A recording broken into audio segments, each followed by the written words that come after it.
Yo, my peoples, what's up? Welcome to the One Stop Co-op Shop. Jason here. Today I have a playthrough of Burgle Brothers 2. This is the follow-up to Burgle Brothers. Burgle Brothers was a 1-to-4 player cooperative game of breaking into a secure location, walking around, discovering tiles, eventually finding the safe, rolling some dice, stealing the loot, and then getting out before the guards can get you.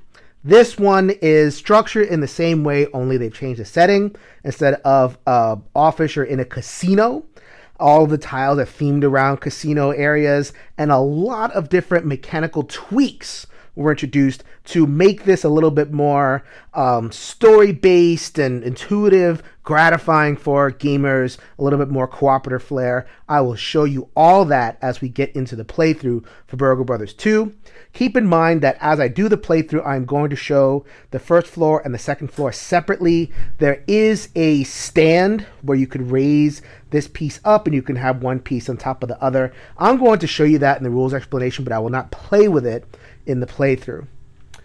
If you like what you see on the One Stop Co-op Shop, please go ahead and like the video, subscribe to the channel, check out our entire Gaming Empire YouTube channel, podcast, Patreon, so that we can keep everything running. Discord, join us for the conversation. Lots of places where you can reach out to us. We would really appreciate it. All right, so let me get into the overview for Burgle Brothers 2 and then the game. All right, welcome to the overview for Burgle Brothers 2. And I feel like in order to give a thorough understanding of what you're getting with number 2, some comparisons have to be made with number 1. Here's number 1, here's number 2. Just from the outset, looks like you're going to get twice the game, right? Actually, now that I've opened the packages, as you might be able to tell, it's about the same amount of game in both packages.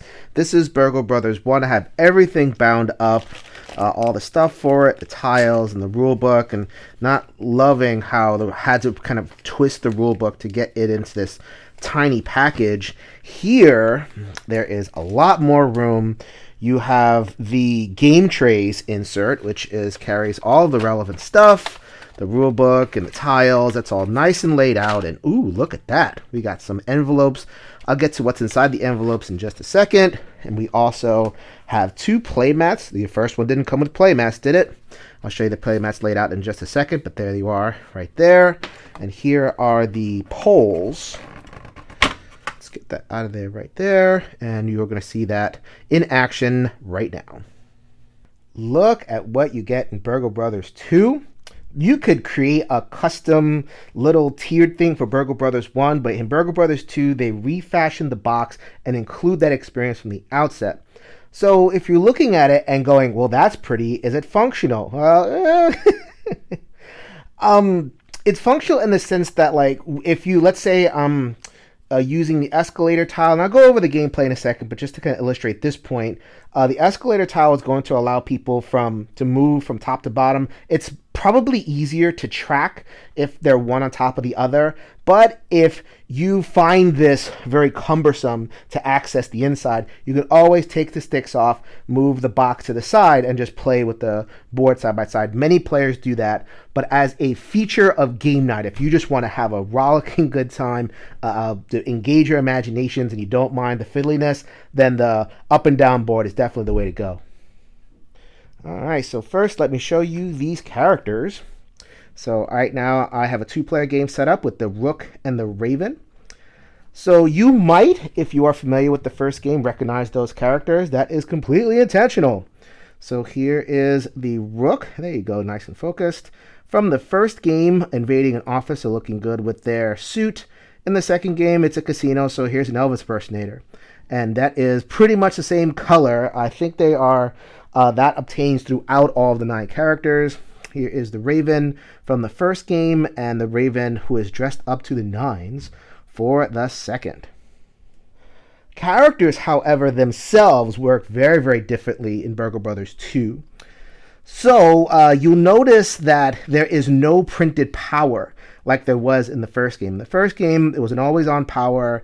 You could just do it, and you have access to it throughout the entire game. Here, the innovation is that all the powers, you see this word gear, come on these 3 cards, and every single character has 3 cards that are particular to them.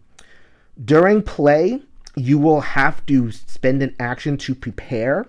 So then right now this is kind of like stowed away, and then I can use an action to prepare. So let's say I wanted to use the free bird. I would have that there, and then on any player's turn or my own turn at any time, I can use this. So it's kind of like, cock and load and fire. So kind of a two-step process, but it gives you something to do outside your turn, which in the first game didn't really give you too much to do outside your turn. So that's cool. Also, they have taken out I think it was stealth in the first game, and now you have heat. So heat, instead of 3, you have 6.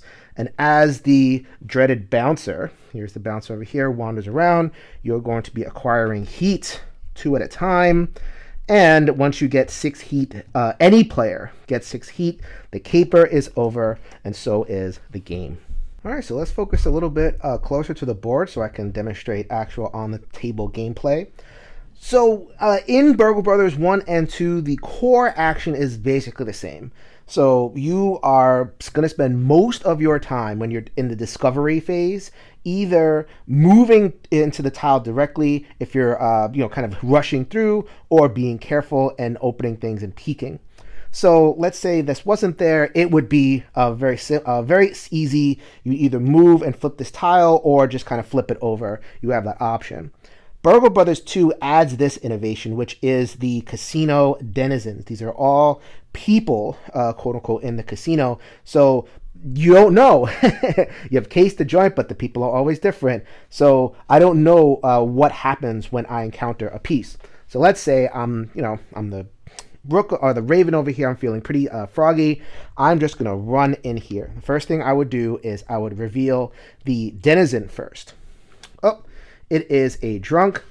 Generally, if the token is yellow or red, it's bad. In this particular case, the drunk would just kind of like, hey, get out of here, and kind of move me along. So normally I'd flip this tile over and when I enter it, but the drunk kind of skittles me along. I would discard it, and then I would just open up the 2 tiles, the 2 articles here. Oh, a mole. I'll get to that in a second. That's very good. And then, hey, look at that. The safe, also very good. So then as I enter a tile, I automatically reveal what's there. In terms of actually progressing the game's win state, the mole is the main character that you're going to want to find. There's 4 of them. Amongst the tiles overall, you do discard 1, so you might just end up with 3. That'd be terrible. Hopefully you found all 4. You would spend 2 actions to activate the mole. You would discard it, and then you would acquire a die, and the die would actually go to this tile, which is the owner's office, which is on the 1st floor. So then you are going to want to, in your game, split time between the 1st and 2nd floor. The first player, as dice gather into the owner's office, they are going to be able to use this action. So while here, you may spend an action to move 1 die from here to the safe. That is how the safe acquires dice. Eventually, you are going to acquire more dice, and the person over here is going to spend action to roll. As you roll, you're going to roll, and then you're going to lose a die. So every time you roll, it goes back to the owner's office. So you're going to have to do that coordination, top to bottom. Someone in the owner's office kind of feeding you intel. It's like, oh, no, do this, go here. And the person over here is safe cracking. The safe depends on the tiles that are revealed. So as you can see, oh, sorry about that. Just opening up that monorail. There is a 1 on the bottom over here. You are going to want to use these numbers. So I'm going to want to roll 4, 1, 1.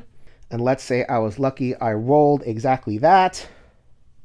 Just putting that right there. I would cover that 4 and also cover the 1.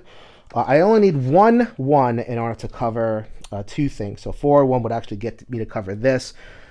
Need these numbers as well. So you need these 6 numbers total. So as you go on, you're going to want to uncover all these 4 tiles before you start really rolling the safe. So chances are I won't be able to do that in a turn. So I've done with my 4 actions, and now it is time for the bouncer to go. The bouncer, the operation is pretty easy here.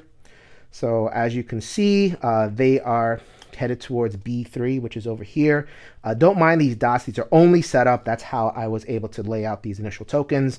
And then for the most part, you're just going to focus on that. So then the bouncer always moves 3.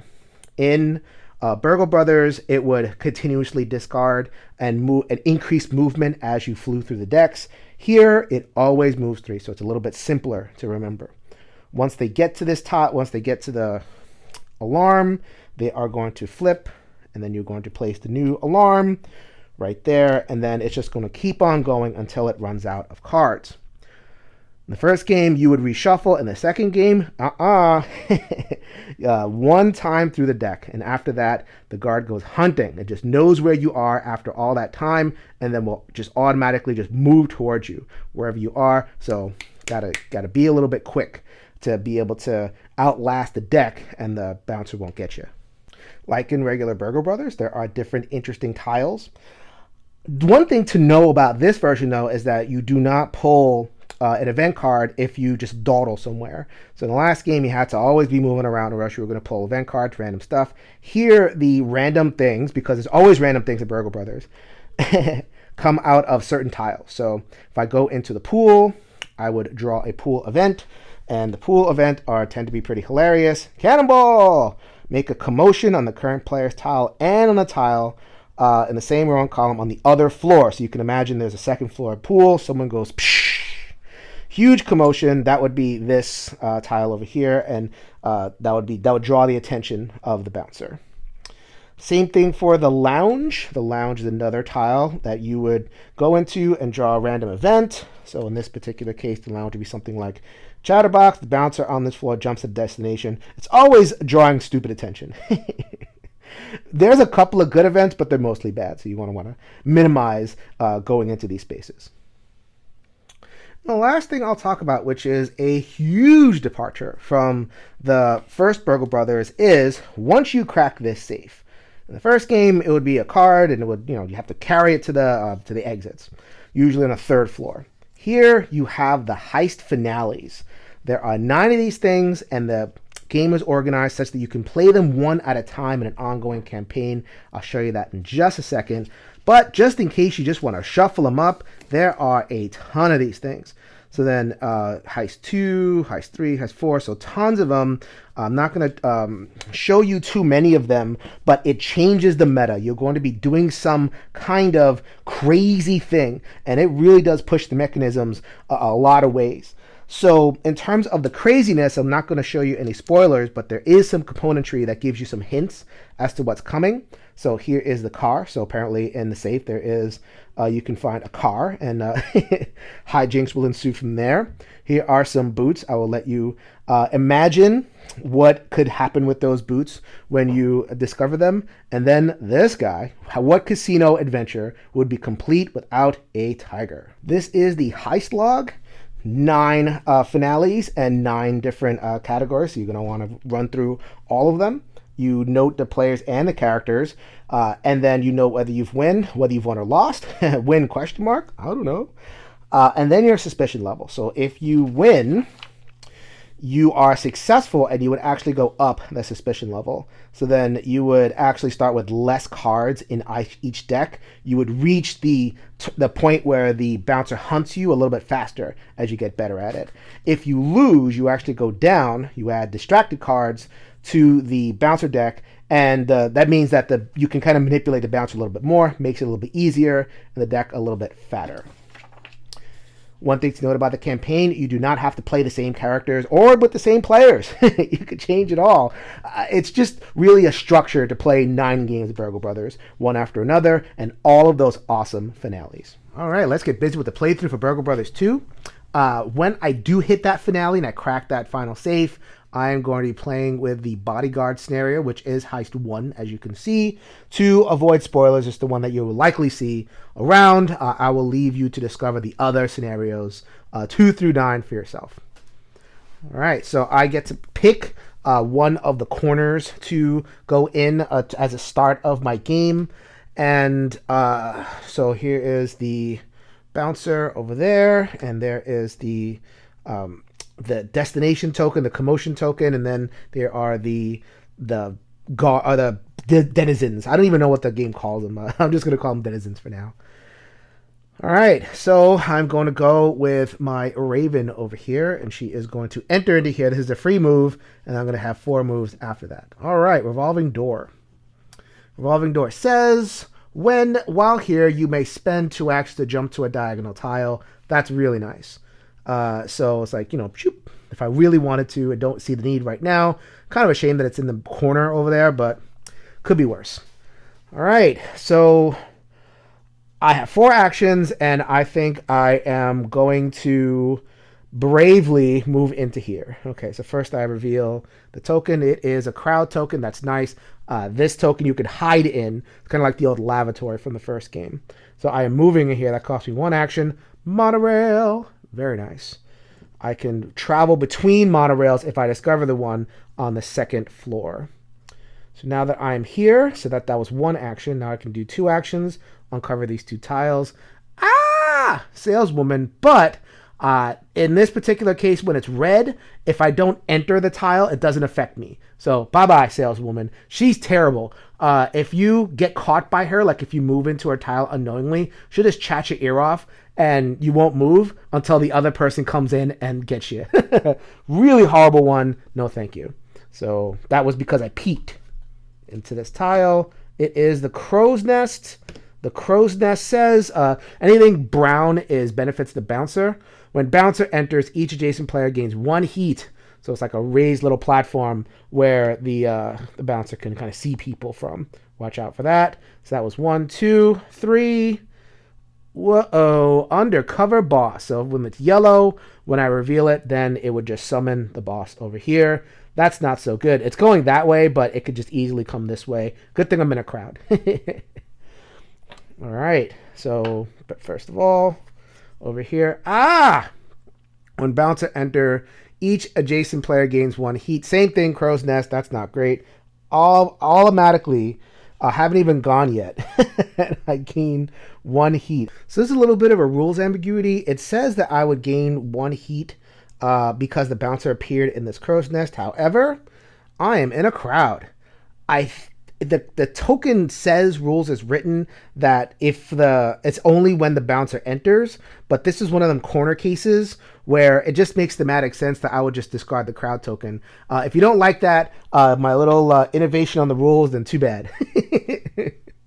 That's what I'm gonna stick to, and then I'm gonna go here to get away from it because I have a feeling the bouncer is gonna kind of bounce back here. So that was 1, 2, 3, and then I moved for 4, and then that is it. So I could have prepped one of my items, but that's okay. I think getting over here, getting out of the obvious path of the bouncer was good. Okay, so then for the enemy turn, the bouncer is going to go here. This was the old card, and then I am going to uncover a new card. Man, I hate when that happens. So then the old bouncer goes here, and then I pull another card, and it goes over to A2. All right, so that one's a little bit more forgiving. He has to go all the way over here. The bouncer moves 1, 2, 3, always moves 3 on the turn. So I have a couple of turns. All right, here we go. Oh, yeah. I'm coming. Here we are. So we are going to enter. Actually, let's enter in the corner over all the way up here. Now I might be pinning myself, but I think I can get out of there pretty soon. Yeah, escalator. That's what I'm talking about. So the escalator, when here, you may spend an action to jump up to the tile on the other floor. But I'm going to hold on to that for now and try to uncover as much of this stuff as possible. So that was free.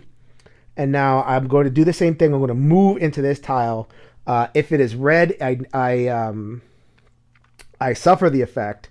And if it's yellow, I negate the effect. It is red. Boo! That's not the worst thing. So it is a drunk. So the drunk just kind of pushes me along, and I don't get to discover what's in here. So I go, whoa!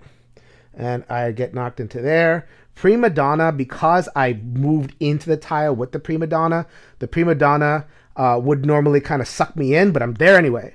So I don't have to worry about the Prima Donna for now. And then I am in the surveillance.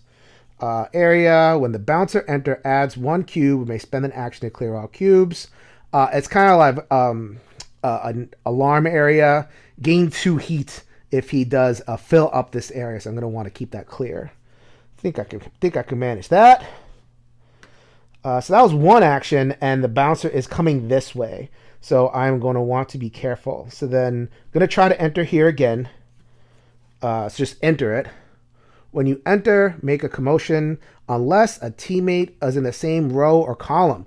Sweet. I knew this tile was there, the slots tile, and I kind of made a calculation because this person is here. It goes through walls, so I don't actually trigger the alarm. So for my third action, I'm going to uncover this one. So I uncovered it through a peek action, so I don't actually, so it doesn't affect me, the drunk, or else it would have pushed me through. The drunk can actually, push you through a wall, which is pretty insane, but whatever. When you're drinking, you have superhuman strength, but I discarded because I took the peek action, and here we go. When here, in the magic show, you may spend an action to move through a wall bordering this tile. Look at that, escape routes all over the place. Nice. And for my final action, I'm going to go get out of the way of the bouncer. All right, so the bouncer is going to move for that turn, and then it is the Raven's turn. So the Raven is going to uncover this and do a peek action. Here we go. When you enter, roll 2 dice on the table games. On a 7 or 11, lose a heat. Otherwise, make a commotion. You're likely going to make a commotion, but why not? If you hit, black 7 or whatever that is, then you might actually lose a heat. She has it. Actually, she didn't get a heat from being in the crowd. I know. I like to do things thematically, so that I think I'm okay there. So that's an uncovered tile. I don't have to worry about that. It's off in the corner. Who cares? Going to move into this tile. Let's see what happens. Mole. Absolutely, I want this mole. Okay, the mole, if you remember from the rules explanation, is how you generate the dice that you need to crack the safe. So the mole will put the dice onto the office. I have to find the office, and then from the office, it'll go to the safe on the upper floor. Okay, this was a move into here, another set of revolving doors. If you recall, spend 2 actions to jump a diagonal tile. Lots of movement there, and there's a great place for it. That is outstanding. All right, so that was 2 moves.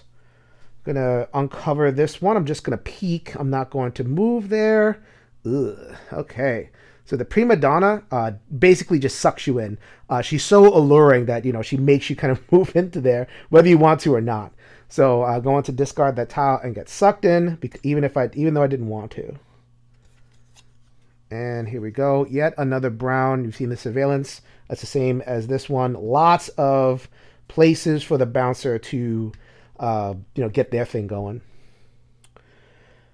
And I think I'm in the path of the bouncer. Actually, no, I'm not. I'm probably going to go upstairs with this one, this guy over here. So I think I'm safe to just peek here. I don't necessarily have to move. Or I think I'm going to, actually, I'm going to move back here because next turn, the Raven's next turn, I'm going to talk to the mole and generate some dice. So that is my turn. And then we're going to go 1, 2 for the bouncer. And the commotion is going to be at C1. You're going to chew through this pretty fast. You definitely chew through commotion pretty fast. You want to try to split up as far as possible so that you don't just have one guard flying. And that's exactly what my man is going to do for his next turn. All right, so here we are at the second floor, and for the first action, my man over here, the rook, is going to go up, just up, and not bother about peeking or anything. So he is going to get another magic room, be able to move through walls if I want to. I may just take advantage of that because this is a hard area to get into normally, but this is giving me a nice easy in. So that's my first action. Second action, though, gonna take the bird in hand and peek over here. Another mole. Sweet. So I'm not going to go there just immediately. This was a peek, by the way. When you enter, draw a lounge event. It is the lounge. So if I had entered, I would have to draw a lounge card, but I did not. So that was a peek. All right. So I could just move in there and just use the lounge event and then, use the mole action. I do have a lot of my actions left. But I've used 2 already, so I wouldn't be able to use the mole until next turn. You know what? Why not? Let's go into the lounge. Ooh. All right, I'm dressed like Elvis. Looks like I'm about to make a little performance. Talk to the mole for 2 actions eventually, but I need to resolve a lounge event. Dubious meeting. Play the card in front of the current player. While this card is in front of you, you cannot peek. Oops. So I wasn't planning on being very subtle anyway. I'm just going to barge in and do all that. But then what that does do, I was going to peek at this for my last turn, for my last action of the turn. I don't think I want to expose myself. As a matter of fact, I definitely don't, because this bouncer's headed my way. It's going to end on this tile. So, what are you going to do? I'm just going to waste my last action, or wait for my last action. Not waste. I'm strategizing. 1, 2, 3, and it will head down to here for next turn. So here I am back at the first floor with the Raven. What can brown do for me? I got brown all over the place. I think this turn is going to be fairly easy. Actions where you uncover the mole are generally very easy. So I'm going to uncover the mole. And because I have not found the office yet, I'm just going to add the die here. And then when I do find the office, one of these 5 tiles, I'll be able to check that out.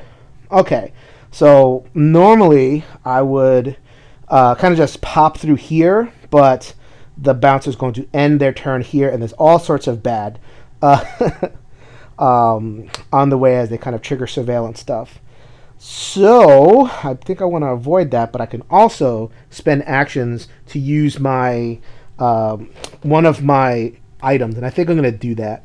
I think I'm going to trigger an item for my second turn. I can only trigger these once per turn, by the way, so good to kind of get that set up. Freebird. Place a crow token on a tile within 2 tiles. The bouncer loses a movement, and the bird stays. So just like in the original game, once the bird is there, it's always there. I just need to reposition it. Well, the original game I reposition. I cannot reposition in this game. So I'm going to repair that for 2. And then I'm going to probably run away. 3, 4. And be able to go that way. Let's see what my guard does. It's going to go 1. And then the promotion tile is going to move over here. 2, 3. I am back to the rook on the second floor. Remember, he has that dubious meeting effect where he can't peek, even though he really wants to. But that's okay. For my first action, I'm going to trigger the mole again, or the second mole, and get my second die. Once again, when I find the office, all those dice are going to go over to the office.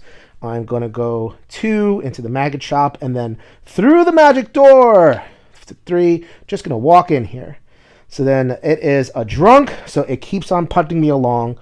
Again, I don't think that's the worst effect in the world. Especially when I'm in this beginning and I want to uncover as many tiles as possible. So I'm going to uncover this tile. When you enter, add a cube. It is the buffet. So then when it fills up at 3, you clear the cubes, commotion, and bouncer moves 3 spaces. It's like, whoa, fish fry. Let's do it. Don't anticipate I'm going to be entering this space very much, so go ahead and add as many cubes as you want. But I cannot peek. Oh, baby. Let's see. So what I might have done a little bit better was kind of like, go back and forth. And try to uncover the lounge act. To get rid of dubious meeting, I'd have to uncover another lounge event. I was kind of hoping that one of these would be either a pool or a lounge to kind of clean that while I make progress. You know what? I'm just gonna move for my last action into here. It is the pool. That's what I wanted. When you enter, draw a pool event, and I get to discard dubious meeting. So get out of here. Dubious meeting, pool event. Cannibal! Make a commotion on the current player's tile and on the tile in the same row and column as the other floor. Ugh. Ugh. Boop! I did. Someone did a cannonball. It wasn't me. I would never get my Elvis suit dirty, but someone else made it. They're causing a commotion. Here comes the bouncer. The bouncer is blocking the way. I don't know how I'm going to get through that without taking heat, which is the game's version of stealth, but we'll see. Stupid cannonball. At least is going to take the bouncer away from here. I should have added some cubes to these two. And what this says, every player on this floor gains 2 heat, so that's not great. They're going to be moving over these multiple times. Has to get 4 cubes each to generate the heat. So I'm going to definitely want to go over there and clear out some stuff as soon as possible. All right, but I have some things to do. I got 1. Let's go. Let's just walk into here for 2.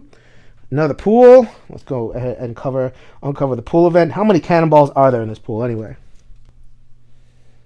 Trade shifts. Take 2 cards from the control deck that has more cards. Without looking at them, place them at the bottom of the other patrol deck. So, because I have been here the most time, it is the A2. This is the second floor bouncer. I'm going to shuffle 2 cards into that into the first player's deck. So kind of evening things out a little bit. So that was 2 actions. I'm going to push my luck. So I'm going to go this way for 3. Yep. When you enter, make a commotion unless a teammate is in the same row or column. Slots. That's not going to work. Oh, well, when you make a commotion, I haven't been doing this, but I don't think it has really mattered. This guy moves 1. So that is not great. They are on a path towards me. That is why I use the free bird. I'm going to use 1 of them to put the bird right there. So it's going to slow him down a little bit. So he's only going to move 2 on a turn. So that was 2 actions. I think I'm going to run away. I think I'm just going to run away. Here we go. 1, 2, and I'm just going to make my way this way. Very inefficient, but I'm doing the best I can over here. All right, so let's go back to floor 2. Back to the poor rook over here. Man, that dubious, that whatever that was, the dubious thing, really screwed him up. He is pinned, no way out. I'm going to be taking heat. Heat is 2 out of a possible 6 cubes. So I'm just going to, I've been looking at it for a little bit, and I'm just going to go for it. So I'm going to walk over here. I doubt I'm going to appear in this little corner again. So I'm not too worried about this buffet. It would just draw the this guy over here, so I'm okay with that. Gonna eat my heat. Hi, bouncer. I'm just walking right in your face. There we go. When you enter, add a cube. Yet another buffet. Wow, buffet corner. Good.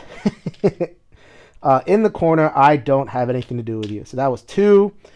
3, I'm just gonna walk. Yeah, I'm just gonna walk into this. No peeking. Here we go. When you enter, if you have less than 3 heat, gain 1 heat. So that is 3 heat. Wow, from 0 to 3 in a heartbeat.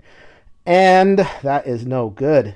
I would peek here for 4, but I'm afraid that this one is the undercover bouncer, the yellow one. So if I do that, the bouncer would just be here, and that would be really bad for me. So I'm just going to peek over here. I don't think that should cost me too much.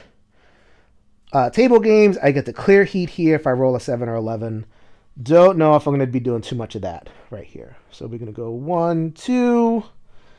There goes that commotion. And then for the floor 2, they're going to go to A3. Right there.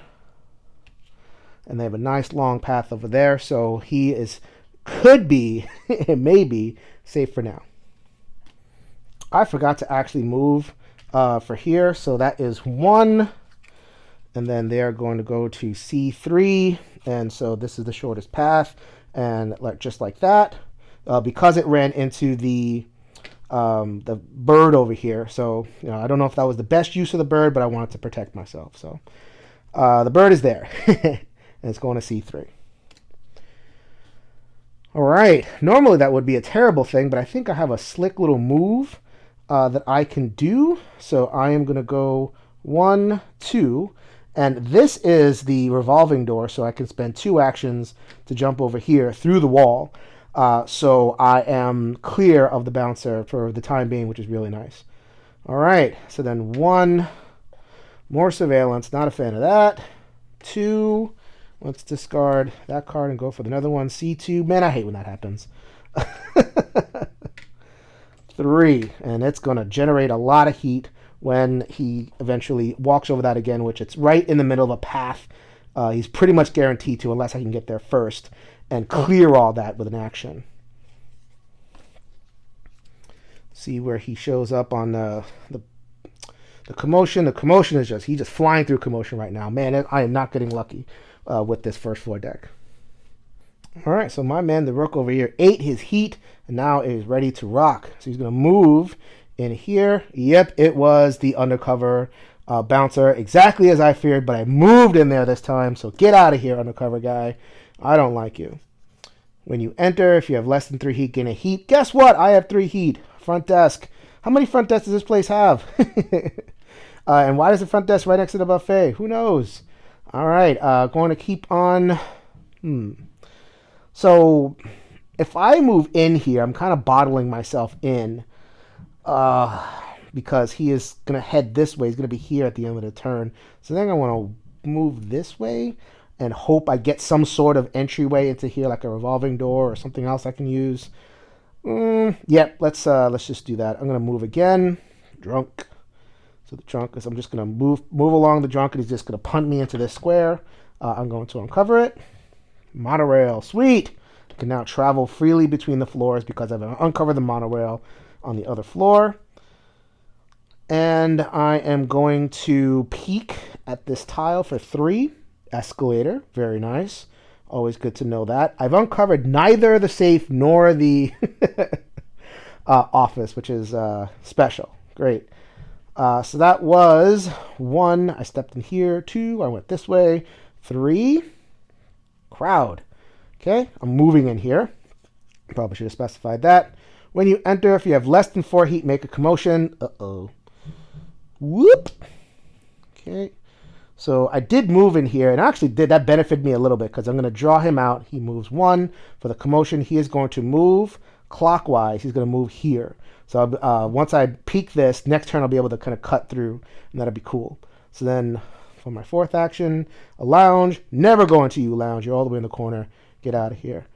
So I've done really good work on covering everything. Watch that be the safe.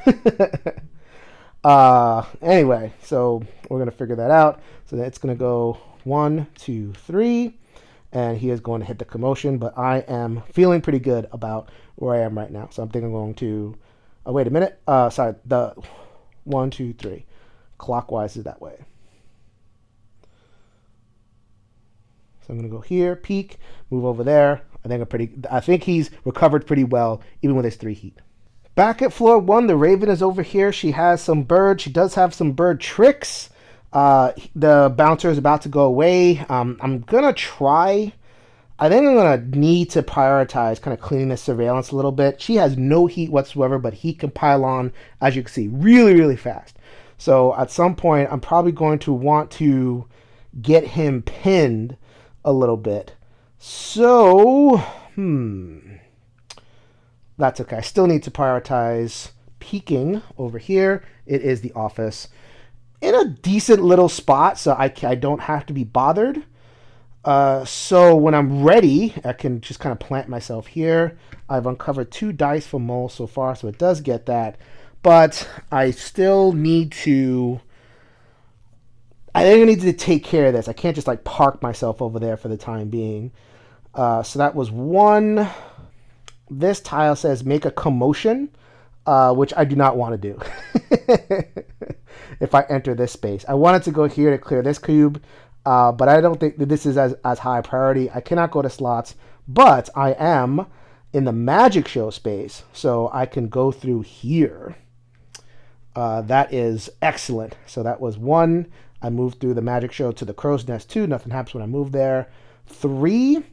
And then for my 4th action, I'm going to prep another item. I can have as many items prepped as I need to.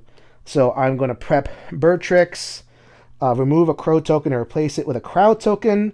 The crowd token is like a crowd chip, so I'm kind of like making a whole bunch of birds around me, and I could do that twice as long as I lay crows, which I have one crow already. I'm going to have another crow pretty soon.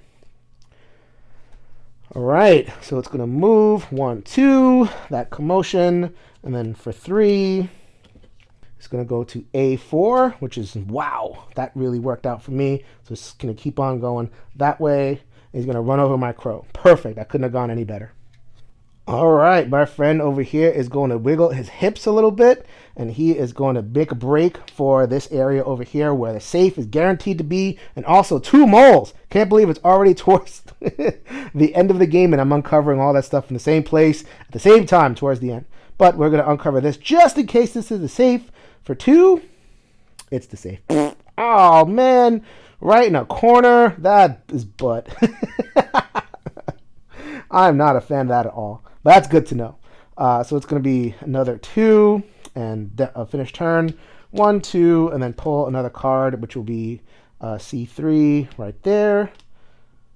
There you go. That is the bouncer's turn. Hopefully he doesn't make his way in there. I still got to go here because even though I have all the numbers I need, I only have 2 dice. 2 of these are moles. So we're going to try to ferret our way in here and make as many moles as possible. Back in the first floor, and I can do the thing that I've been wanting to do. So 1, 2. So it says here, you may spend an action to clear all cubes. I am sending a little bird into the computers over here, messing up their the recordings, and like doing the thing like in Speed. I'm kind of doing loops into the camera so like they think that they're seeing something empty. Meanwhile, there's people all over the place. So too bad, surveillance. I do not feel bad about that at all. So that was 1 action. Just to uncover stuff. 2, the cashier. Oh, I hate the cashier. Really do. When you enter, add 1 cube. When you try to leave, roll a die. Stay if roll is less than the number of cubes. This one just blocks you, and I hate that. I really, really do. But it is in kind of a no man's land. Probably should have done this at the beginning of the game, but these are the entrance tokens. These are the 2 places where I entered, so I don't have to worry about this. I may just leave this uncovered. It likely is not anything that I need. So I'm just going to go in here and put dice on the owner's office, or work on the owner's office as much as I can, and ignore this. So that was 2, 3, because entering here would cause a commotion, I'm just going to use my 4th action and clear that. Likely it wouldn't really matter because I don't know this is much traffic, but why not? Going to do that. So that is my turn. All right, man. Bonsai. Just going to charge in, move in. Prima Donna. Sweet. So that means once I move in, it doesn't do anything because I moved on top of her. She's like, all right, I'm just elbowing her out of the way. Get out of here, lady. Okay. While here you cannot peek, which is I didn't intend on peeking. If I end my turn here, make a commotion. This is the courtroom. Believe that at least one of those other tiles are here, so I think that's going to really benefit me. And these last 2 are moles. Gosh darn it! There's a mole. I'm just going to move for my 2nd action. Boo, cashier. I know I'm getting to the good stuff over here because I'm entering into the cashier space. So that was 2. That was 1 cube. It's going to hold me up a little bit because the crowds are amassing over here. But I'm going to use my last 2 actions to get the mole over there and get that die. And the die will appear on the office tile on the bottom floor. All right, back on the first floor. And I am going to do a couple of things with my items. So on my Freebird item, one of which I have already used, to plant a crow, I'm going to place another crow. So flip after 2 uses. I'll show you that in a second, but I'm going to put the crow over there just to kind of cover me in case it comes in. And the bouncer is going to come through here because I'm going to trigger these slots moving in here. So then I flip this and I see the power, make a commotion on your tile and discard the card. Kind of a portable alarm, a commotion. So I'll just kind of keep in mind that I have that. I might, at some point when I'm making my great escape, make a commotion somewhere and then run away. One of the coolest things to do in this game. So we got 1. There's my commotion. Boo! And there comes the the bouncers moving towards the commotion. 2, 3, and then I am, because it is not a priority to get the dice over there right now, I'm going to use my last action to prep the last item. Foul play. Place a crow token on a tile within 2 of the current players, a third crow token. On either floor, move the destination marker to a tile with a crow. Destination is the commotion marker. So then it'll also draw him in and make him lose a movement. Love her because she messes with the bouncer. Totally love that. All right, so we got 1, 2, and is not going to take his third movement, but he is going to get another card. Boo! Man, I hate when that happens. Cool. He has not prepped any items yet because his job was to uncover a lot of stuff on the 4th floor. So I am going to have to just move into there. I know what this is. This is another mole. And that is a movement into there. When you enter, you cannot flee. I knew there was another courtroom in there. Is it a hero on the 1st floor? That is not a problem at all. Wait a minute. I was supposed to have rolled the die. Yep. Higher than a 1, so I could move because of this cashier cages. So I'm going to move 1, 2, 3. I get my last die on the office. So you'll see that next turn. And then I move into the cashier cages for 4. Boo! Oh, I don't like that at all. Hopefully the bouncer doesn't come this way. So he's going to move 1. And yep, there you go. This game is doing its up to its usual tricks. 2. Not bad. 3. 4 moles, 4 dice. This turn is super easy from the Raven. 1, 2, 3, 4 actions. You are going to see them on the safe. The bouncer cannot interact with those dice. That's it. All right, here comes that bouncer. I'm going to pull the next card on the 1st floor. It is B4. Wow, that's actually pretty good for me. About time. So the game giveth and the game taketh away, and then it also giveth. So that isn't going to do too much by landing straight on top of it. But also you notice that off camera I added 2 cubes, and it is going to add another cube. Probably going to want to do something about that before too long. All right, so this is terrible. Well, actually, it's terrible for me. Very, very thematic for the game. So the Raven has just, spoken into his earpiece. I've broken into the office. The safe is ready. Won't you get over there and crack it open? And he's like, all right, I know exactly where the safe is, but I got people in my way. Look at these cashier cages. Look, there's people over here. He's a old lady at the slots cashing in her giant bucket of quarters. Here is a guy over here who's just hit 7 a couple times in a row at the craps table, and they are cashing in, making all sorts of commotion, standing in the way. Come on now, this is the most thematic cooperative game that I've played all year. Cool. So to represent trying to break through here, I have to roll this die. Please, come on, baby. Come on. I'll give you a private show in my office if you just let me get out the way and let me move. 5. All right. That is not cocked dice. I saw the 5 clearly. So that is 1. Whoo! Oh, thank you. Thank you kindly. All right. So we got 1, 2, 3. I don't like ending the turn on a place where I can get commotion. So what I'm going to do is I'm going to prep an item. I am going to prep the face mask item, swap any 2 players. So that is now prepped, and I am on my way to get to the safe.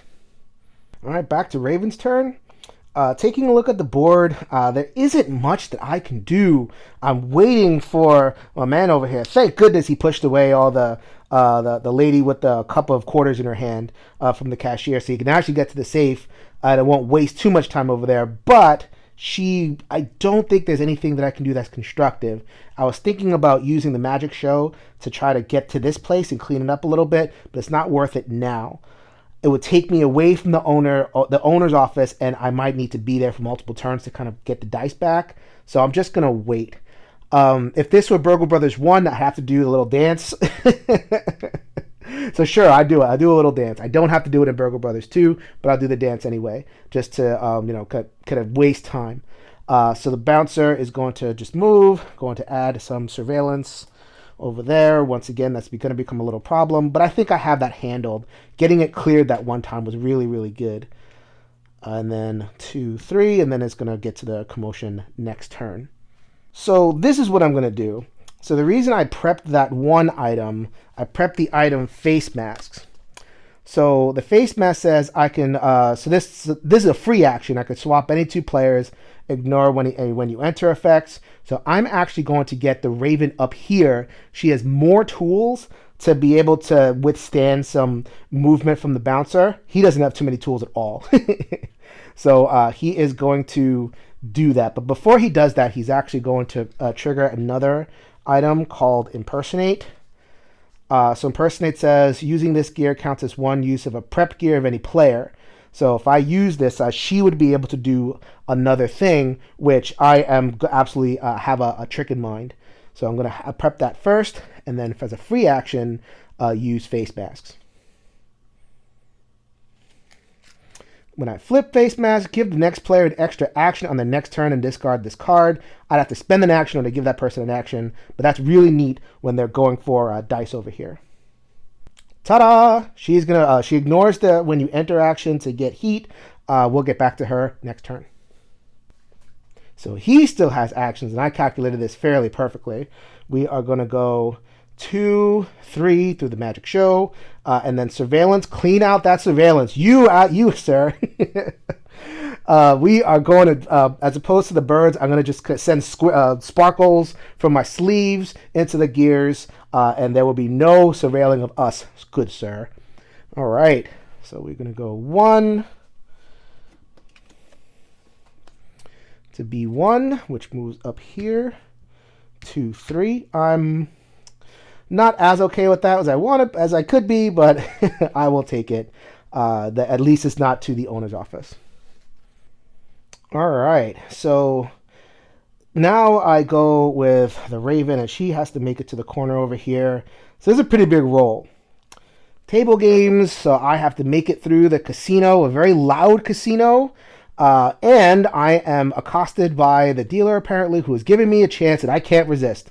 I can't resist, even though I have no heat. I have to do this anyway. I have to roll 2 dice. If I roll a 7 or 11, lose a heat.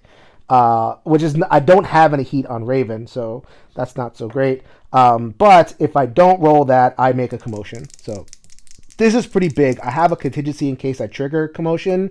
We'll see what happens. 6. Did not avoid a commotion. I moved the tile over here, and this one moves clockwise towards the commotion. So she moves in here for 1. She moves in here for 2.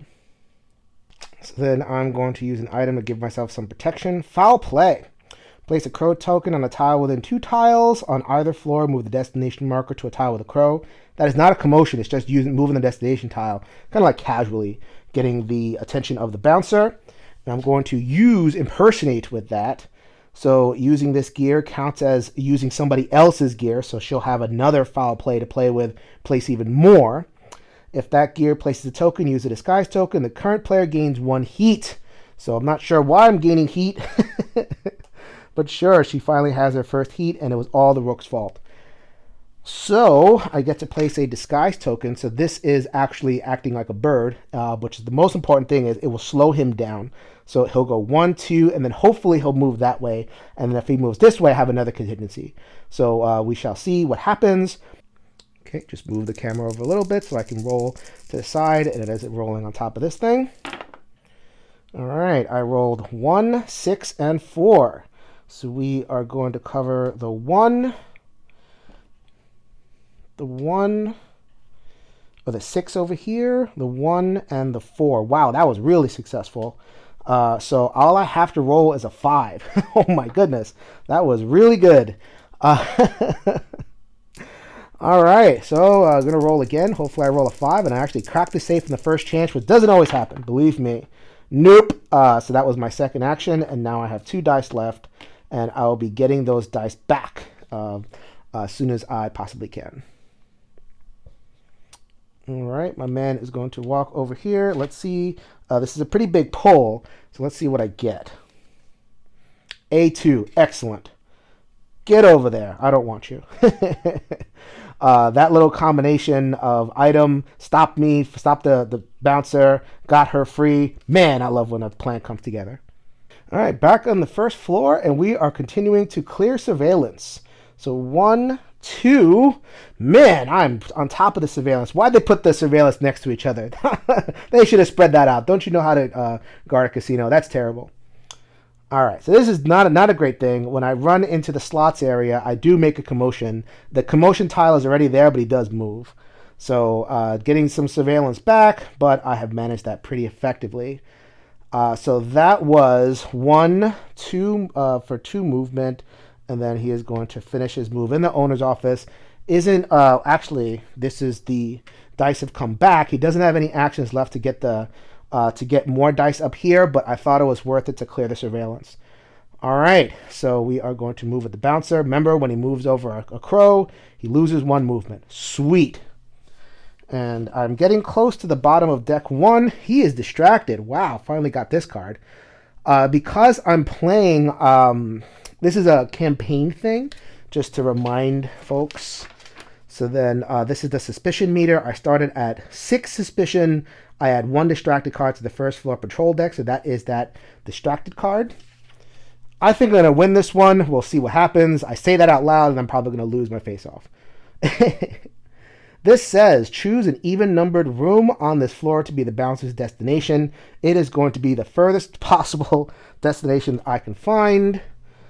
Probably here, or here. So I think I can move you. Well, that's the exit. So let's keep the exit clear and move them here, and also run him through crows. Yes, I love this game to pieces. Moving him through the crows. That is amazing. All right, so I don't have too much to do here aside from try to nail this roll. I have 3 dice, 2 dice this time, 1 dice next time, to try to get the 5 that I need. I only need 1 5 to cover up these 2 tiles. Let's see if I get it in these 2 rolls. 6 and 3, that's not going to work. And this would be really cool if I nailed it right now. Nope. So that is a 6. That's too bad, but that goes back to the office. He is standing on the office tile. He's just going to get those dice back for me. And she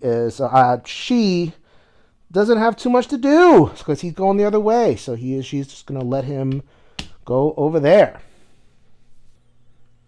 All right, so those are the 4 dice. Apparently, the info that was gotten from the owner's office was just a little bit wrong, so he had to go back into the desk and rummage and find, no, the password is Ramses the Second, not Ramses the First. So we are going to move all 4 dice with all 4 actions this way, and he is going to progress through the murder of crows. Caw-caw! Caw-caw! What's going on here? Get me out of here. So he only moved 2 instead of 3. All right, I got 4 actions to do this. I better get a 5 in this next bunch of rolls. I have had games where I've rolled multiple times to try to get that last number. That happened. So here's my 4 dice. Nope. That is 1 die that I'm going to waste. And again. Yes. There we go. So now we have unleashed the 5. I have 2 actions left. And now, for those of you who watched Burgle Brothers 2 and you got the gameplay, you are fine. You don't have to watch the finale if you don't want any spoilers whatsoever. But if you do want to watch spoilers, then 3, 2, 1, here are some spoilers. Bam. Bodyguard. We know that 2 celebrities are in the grave danger, and the safe will discover who they are. But then we have to find them and guide them out of the casino. Oh, and we'll need to keep them hidden from the bouncers. There better be a reward for this.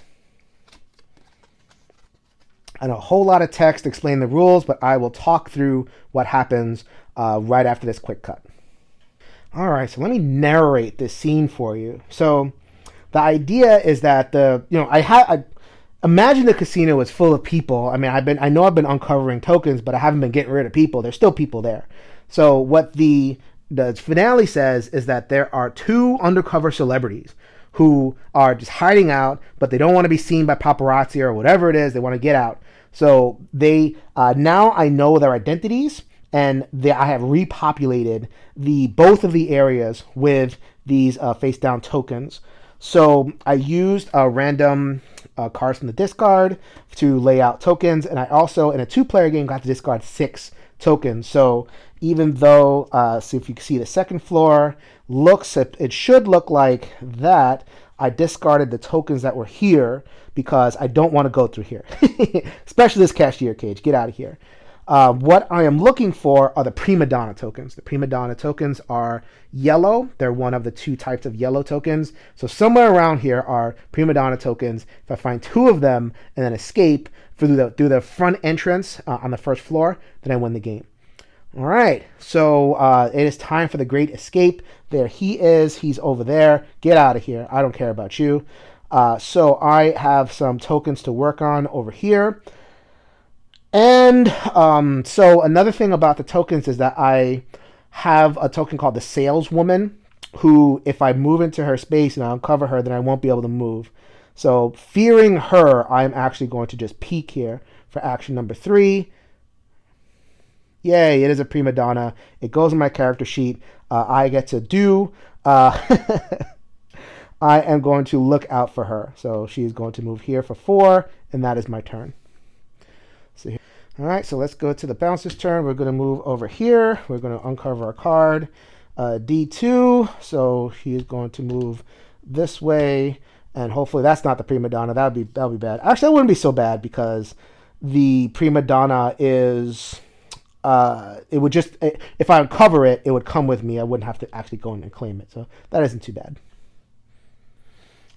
All right, let's make it happen. He's a little bit more foolhardy. He's just going to walk right through and uncover the saleswoman. Oopsie! You can't do anything. Oh, man. However, just to review the saleswoman, and once you enter her tile, you can't leave unless you are either another player gets you or you are moved by some kind of game effect. Check this out. That's why he was so eager to just kind of move in there. He has his last item, which is the earpiece. Move any player to a tile adjacent to their current tile. Ignore when you enter effects. Going to use that for a second action, and he's going to use it on himself. So she's yapping his ear off, selling him something, selling him a bigger, better mousetrap, and he notices that he's getting a ring on his cell phone. Excuse me, miss. Excuse me. I really got to take this. And she's like, no. I got to make this sale. Nope. I got a really important phone call. Yep. I love it. So that was action economy right there, and it did not trigger the did not trigger this thing. So that was 2 moves. So one to move into here, and the second one to move over there. She's discarded. So that is perfectly fine. He is going to move for 3, knowing that he is going to continue this way, and he's going to uncover this one, which is a prima donna. All right. I am set up to leave very, very soon. Sooner than I thought. Look where the Raven is. The Raven is on the monorail. So she is going to take the monorail down to floor 1. And there she is on the monorail. So he landed over here, so she has to uncover this thing. It's the drunk, but the drunk doesn't do anything if you land on top of him. You just kind of step on his face, I guess. He's unconscious at this point. Look at that. There's the exit, and she is going to exit the scene. When a character exits the scene and is removed from the game, they do not trigger the movement from this person. So I did not actually get to execute my Murder of Crows move, but that's okay. They both have prima donnas. He is going to cause a commotion. He doesn't care. Whoop, whoop, whoop, whoop. Get back here. Get back here. Too bad, sucker. I got Justin Timberlake and Britney Spears. Yes, I'm a child of the 2000s, so those are the 2 celebrities I thought of first. Come on, Justin and Britney. Let's get out of here. Yeah, okay, burning love, baby. All right. And that is a game of Burgle Brothers 2. I really hope you enjoyed it as much as I did. I actually had a pretty good game. I've played Burgle Brothers a million times. So I knew felt pretty good, and I've definitely had worse games of this. I've had games that are just disasters. This one that are pretty good. All right, so I really hope that you enjoyed that playthrough. Once again, like the video, subscribe to the channel. One Stop Co-op Shop is here for all of your needs for solo and cooperative play. So this is Jason reminding you, we'll see you at the next stop. Later.